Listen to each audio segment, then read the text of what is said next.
huge bone, and then underneath the pelvis is the sacrum. Yeah, that's right, the sacrum. Right here, this wing of the pelvis, and then this wing of the pelvis sits on this side of the sacrum.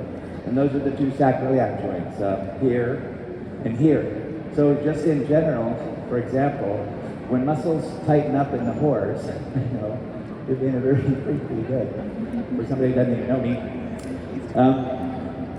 Muscles tighten up in the horse unevenly, same as in humans. Horses and humans, they tighten up unevenly. That's why we start to get crooked as we get older. And when muscles, for example, pull on the sacrum here, hamstrings, glutes, muscles underneath, they pull on the sacrum and they torque it. They put torque on it. And then it torques the sacroiliac joints.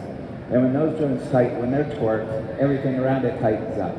And when you release that uneven tension on these junctions, that releases tension in the muscles all around it associated with that. Does that make sense to everybody? And it's pretty simple. You know, when I started working on horses, I didn't know any anatomy. I just was following what the horse was saying, with its responses. But then I learned as I went along. I'm grateful I didn't know a lot, because it allowed me to focus on the horse. And then I learned anatomy as I went along, but I don't get too caught up in the anatomy. But this kind of macro anatomy is actually helpful. So